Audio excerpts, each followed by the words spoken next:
歡迎大家收睇第2集嘅培僑警訊，我係節目嘅主持人葉俊彤老師，我係陳永婷老師。相信大家都記得我哋培僑嘅學生都帶有5個好習慣嘅喎，而我哋警訊每一集嘅內容都會圍繞翻其中1個好習慣嚟講嘅。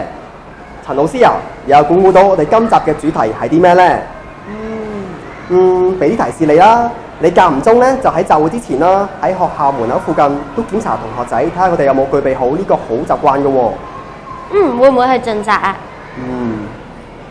做一個盡責嘅好學生，每一日臨瞓之前，我哋都要執好晒書包，將聽日要用嘅課本擺落去，再將聽日要交嘅功課放埋落袋，然後咧唔用嘅課本就放喺屋企先，咁書包就自然唔會過重啦。葉 Sir 啊，我又考下你啊！每一集培僑警訊都會請個嘉賓上嚟，你又知唔知今集會揾邊位啊？我哋上集就請到校長同副校長，唔通今集就係請2位訓輔組嘅主任？唔係啊，俾啲 tips 你啊，同我哋而家身處嘅樓層有關㗎。我知啦，我哋今集嘅嘉賓就係2位駐校嘅社工啦。冇錯啦，等我帶大家入到去社工室嗰度啊！陳老師同大家而家入到嚟社工室咯，唔知道2位社工同我哋有咩說話分享呢？不如我哋請2位社工自我介紹先啦。Hello， 同學仔你哋好啊，我係王 Sir， 咁咧都應該部分同學咧都認識我啦。咁咧就如果講到自我介紹咧，都分享下我自己一啲喜好啦，等大家咧認識我多啲啦。咁咧就如果講到喜好咧，我就中意打籃球啦。咁咧近排咧又愛上咗打乒乓波喎，因為咧好多時候咧啲同學仔咧就會喺走廊出邊咧一齊打乒乓波，咁我都有機會咧同佢哋玩過啦。咁咧就另外咧就我自己咧又中意彈下吉他啦，咁樣咁唔知有冇同學咧識彈吉他或者彈琴喎？我哋一齊可以 jam 下歌喎。咁啊，仲有一樣嘢咧就係我自己好中意咧同同學仔傾偈嘅。咁啊，如果有機會咧同學仔見到我喺走廊見到嘅時候咧，又可以去揾我傾下偈啦咁樣。咁咧有同學仔曾經都問過我喎，咦王 Sir 你幾時生日㗎？咁我藉呢個時間咧去大家透露下啦。咁我咧係清明節生日嘅。咁如果你記得咧，就送份生日禮物俾我啦，我會好好保存嘅。好啦，楊姑娘到你啊。好各位同學、各位老師，大家好。咁咧，今年我係咧第2年嚟駐校嘅楊姑娘啦，係啦。咁啊，好開心咧，新嘅一年又可以見到大家啦。咁啊，頭先咧，王 Sir 就分享咗佢嘅生日同埋佢嘅興趣，係楊姑娘咧分享一下咧我中意食嘅嘢啦，係啦。其實楊姑娘咧好中意食啦肉醬意粉啦，同埋咧食甜品嘅。如果咧同學仔咧有興趣咧同我一齊去即係食午餐咧，你可以約我同我食下飯傾下偈。咁樣嘅，咁咧我以下時間交翻俾陳老師先。聽完2位社工嘅自我介紹之後，我相信各位同學都好想了解下佢哋噶，唔知道佢平時有啲咩工作要做嘅呢？王 Sir， 你哋日常有咩工作噶？我哋咧，因為有時候咧啲同學仔都會遇到啲唔開心啊，咁我哋咧都會去同佢見面啦、傾偈咁樣，咁幫助佢咧去可以正面啲同埋快啲咧開心翻咁樣嘅。咁另外咧就我哋如果同同學仔相處上邊啦，最近咧有個領袖新訓練啊，或者咧呢個性教育嘅講座咧，咁我哋都有份去幫手嘅。咁同埋最後咧講多一樣啦，咁我哋平時咧星期5上嘅成長課咧，咁嗰啲嘅教材啊，嗰啲嘅教具咧，我哋咧都有份幫手預備嘅。咁啊林林總總啦，咁樣咁我留翻啲俾阿楊姑娘講先。OK。好，唔該晒王 Sir 嘅分享。咁咧，我補充翻多少少啦。頭先咧，王 Sir 就提到好多咧同同學仔咧一齊咧進行嘅活動喎。咁楊姑娘咧想補充翻就係如果同學仔想揾我啦，或者王 Sir 去傾偈嘅時候咧，我哋絕對係歡迎嘅。無論開心事嘅分享，或者你遇到啲好唔開心嘅事，你想為人分擔咧，都冇問題嘅。只要你咧同我哋去聯絡啦，就得㗎啦。咁點樣聯絡咧？就係第一可以直接見到我哋就嗌，喂，王 Sir， 我想同你傾下偈喎。你話楊姑娘，我想同你咧傾傾偈啊，可唔可以入你社工室啊？嗱，只要咧我哋得閒咧，我哋都會盡力安排嘅，係啦。咁仲有咧一位撈哥哥，不過撈哥哥咧就今日咧佢有啲事做，係啦，稍後咧我哋都會讓你去認識嘅。咁好啦。第二啦，手頭上咧，楊姑娘就有一張咧社工約見便條嘅，係啦。咁咧同學仔可能覺得有啲遠啲，咁咧就未必睇得太清楚。不過唔緊要啊，因為咧社工室門口嘅左手邊，我哋會有一個咧文件夾，係啦。咁咧嗰個文件夾咧就放喺個籃嘅裡面嘅。咁如果你想揾我哋傾偈，又未即刻聯絡到我哋，見唔到我哋，你哋咧可以咧放心將你哋咧嘅資料寫落呢一張嘅約見便條。咁楊姑娘同埋黃 Sir 咧，如果收到嘅時候咧，我哋就會咧去覆返你哋噶啦。咁我咧而家交返俾陳老師先。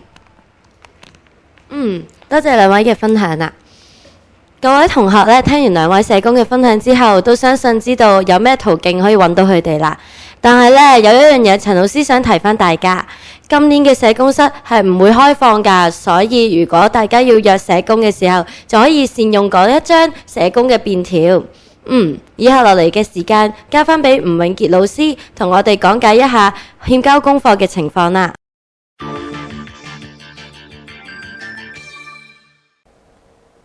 大家好，我係吳永傑老師。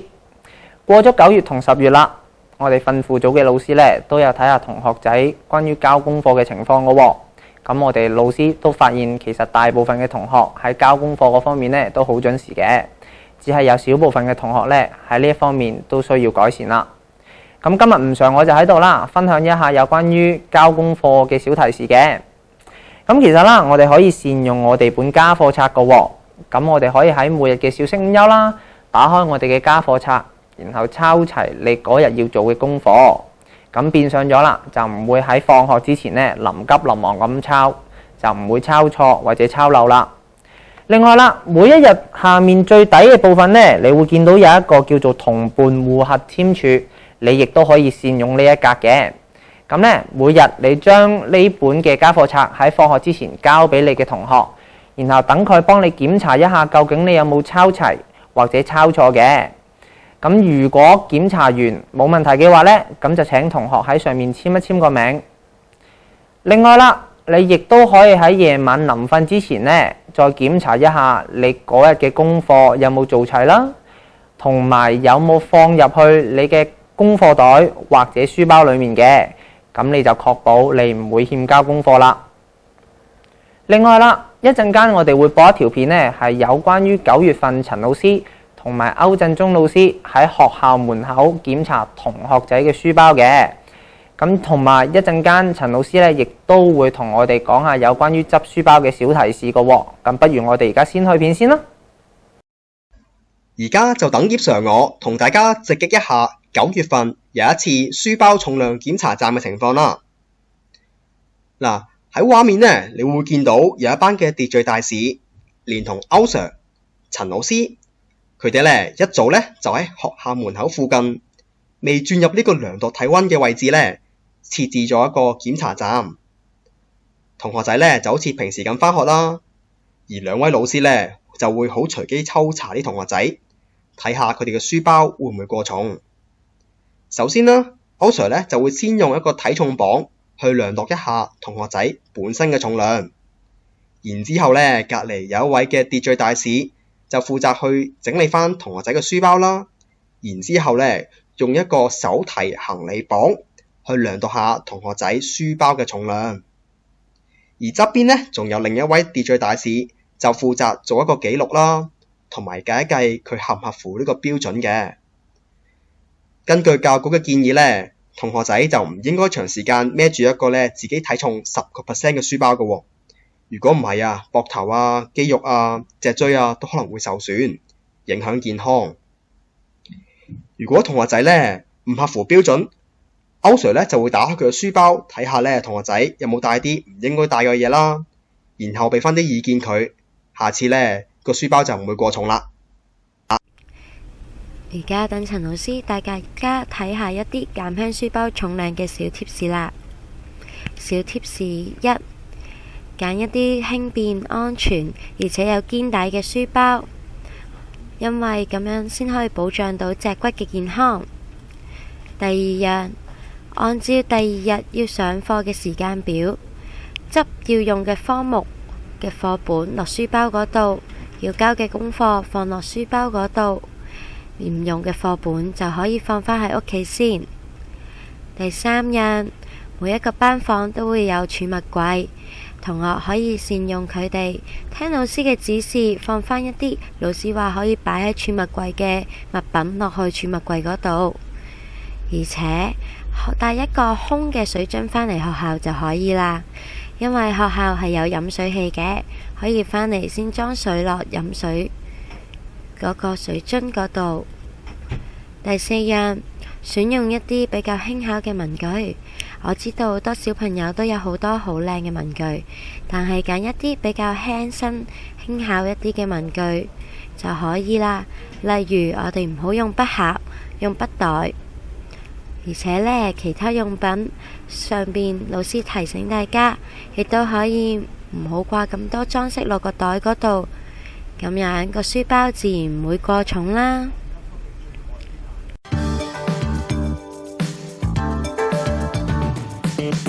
上集啦，校長就講到要做一個好學生，必須要喺3方面都要做好嘅。咁其中一方面就講到喺班房嘅。咁校長就提醒我哋啦，我哋喺班房入邊要遵守翻啦，同班主任所定嘅課室公約嘅。咁今日啦，好開心，我哋請到6D 班嘅班主任楊靜老師同我哋分享一下佢嘅課室公約嘅。楊靜老師啊，不如同大家打聲招呼先啦。大家好。楊老師啊，我想問翻啦，我哋今集嘅主題就係關於盡責嘅。咁你班呢，有冇啲嘅課室公約啦，係關於盡責方面同埋點樣去實行呢樣嘢嘅呢？在盡責方面呢，開學初的時候呢，我們班的同學統一都認為交齊功課是一個學生最基本應該做到的這個盡責方面的內容。那麼在交齊功課的方面呢，我們班的同學也有共同訂立了一些的準則。比如說呢，在2個星期之內，如果從來都沒有欠交過的同學呢，可以得到1張天使卡。那麼集齊了不同數量的天使卡呢，可以找我換領一些學習用品，作為小小的鼓勵。那麼在2個星期裡面呢，如果欠交了第1次功課的話呢，我們也是給機會的，沒有什麼懲罰，因為人誰無過呢，我們也相信同學不是故意欠交的。但是呢，這些同學可能就得不到天使卡了。那麼如果2個星期裡面欠交了第2次功課的話呢，我們認為呢就需要給一點小小的懲罰，例如呢，當天的小息午休呢就不能離開教室出去玩，而要留在教室裡溫習，以及呢可能需要抄寫背默或者是詞語一遍了。那麼在2個星期裡，如果欠交了第3次功課呢，我們班的同學都覺得太嚴重了，所以呢，我們的懲罰呢也會相應的嚴重一些。另外呢，老師也會打電話給家長通知學生在學校裡面的表現。另外啦，楊老師啊，我又想問下啦，你哋班房呢所定嘅公約啦，有同學仔邊一方面會做得特別好嘅呢？我覺得呢有一點是做得有進步的，就是呢今年呢我們特別對於這個看飯的吃飯之前的秩序呢進行了一些比細節上的規定。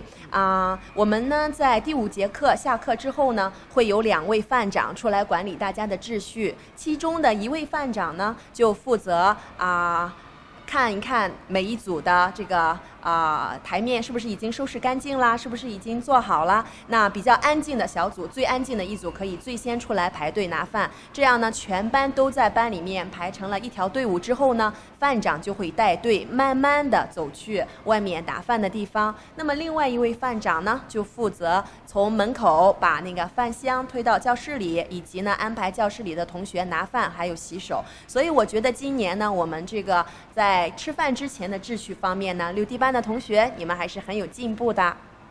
多謝楊靜老師嘅分享啊！我相信同學都知道點樣做一個盡責嘅好學生㗎啦。今集節目又到尾聲啦，陳老師啊，我哋係咪做一個好重要環節啊？冇錯啦，又到我哋最緊張嘅有獎問答環節啦。陳老師啊，咁今集問題係啲咩啊？唔使心急住，等我先公佈上一集問題嘅答案同埋得獎同學名單先啦。上一集問咗大家培僑警訊會喺每一個月最後一個星期幾播放，答案就係 C 星期4。而得獎同學嘅名單呢，就有3E 班余明心、3E 班沈嘉晴、3E 班周玉玲同埋4D 班施珊珊。得獎嘅同學恭喜晒你哋先。咁禮物呢，就會稍後嘅時間交由班主任派發俾大家㗎啦。留心咯喎，我哋而家講今集嘅問題啦。今一集就想問大家，我哋本集培僑警訊嘅題目係啲乜嘢呢？係邊一個好習慣呢？ A. 自律 B. 盡責 C. 尊重。知道答案嘅同學就快啲落嚟校務處出邊揾呢個培僑警訊入箱入邊，將答案填寫喺答題紙上邊，然之後投放喺箱入邊啦。答中而又被幸運抽中嘅同學就有機會獲得禮物一份。今日嘅時間又差唔多啦，係時候同大家講聲拜拜，下集見。再見。